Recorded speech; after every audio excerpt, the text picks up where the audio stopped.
Hi అండి. మీలో ఎంతమందికి సపోటాని తెచ్చుకొని మంచిగా ఎండలో ఎండబెట్టి పౌడర్ చేసుకొని సంవత్సరం అంతా స్టోర్ చేసుకోవచ్చని తెలుసో కామెంట్ చేయడం మర్చిపోకండి.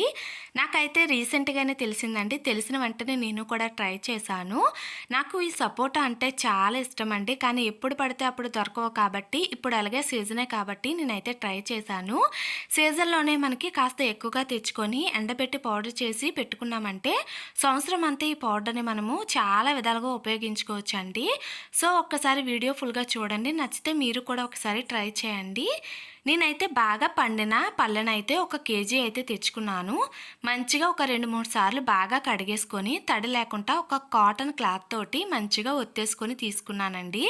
సో, అలా ఒత్తుకొని తీసుకున్న తర్వాత పై తొక్కనైతే మంచిగా తీసి లోపల గింజలను కూడా తీసేసి వీడియోలో చూపిస్తున్న విధంగా చిన్న చిన్న ముక్కలుగా అయితే ఇలా ప్లేట్లోనైతే పెట్టేసుకుంటున్నాను.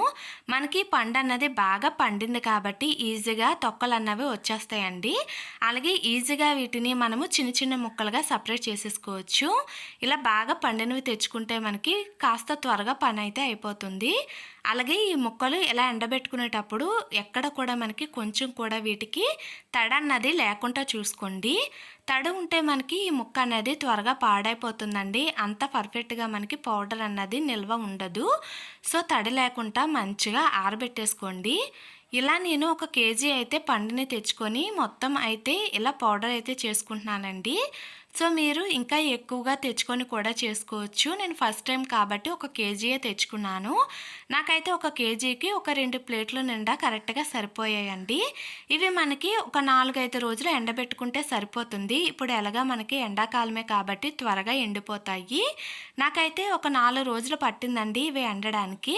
సో, 4 రోజుల తర్వాత మంచిగా ఎండిపోయాయండి. సో, ఇలా బాగా ఎండిన వాటిని నేనైతే పౌడర్ చేసుకుంటున్నాను. కాస్త పచ్చిగా ఉన్న వాటిని నేనైతే పక్కనైతే పెట్టుకున్నానండి. వీటిని నేను ఒక రోజుకొకటి తింటానండి. నిజంగా ఇవి మామూలుగా ఇలా డైరెక్ట్‌గా తిన్నా కూడా చాలా బాగున్నాయి. ఒకసారి ట్రై చేయండి మీరు కూడా.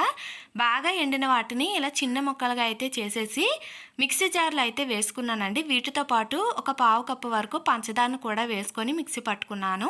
మీరు కావాలంటే డ్రై ఫ్రూట్స్‌ని కూడా వేసుకోవచ్చండి. చాలా బాగుంటుంది. సో, ఇలా పౌడర్‌ని అయితే నేను చేసుకున్నానండి. నాకు ఇక్కడ ఒక చిన్న కప్పుతోటి అరకప్పు వరకు పౌడర్ వచ్చింది. సో, ఈ పౌడర్‌ని అయితే మంచిగా ఇలా ఒక డబ్బాలోనైతే పెట్టేసుకొని స్టోర్ చేసుకోండి. చక్కగా నిల్వ ఉంటుంది. ఈ మిక్సీ జార్‌లోకి నేను ఒక 2 స్పూన్ల వరకు ఈ పౌడర్‌ని ఉంచుకొని కొంచెం పచ్చిపాలను వేసి ఇలా జ్యూస్ లాగా అయితే ప్రిపేర్ చేసుకున్నాను. దీంట్లో డ్రై ఫ్రూట్స్ వేసుకొని ట్రై చేయండి. చాలా బాగుంటుంది. నిజంగా మనకి సపోటా పండు తిన్నట్టే ఉంటుందండి. అంత టేస్టీగా ఉంది. ఇలా ఒకసారి ట్రై చేయండి. చాలా బాగుంది. నచ్చితే సబ్స్క్రైబ్ చేయండి.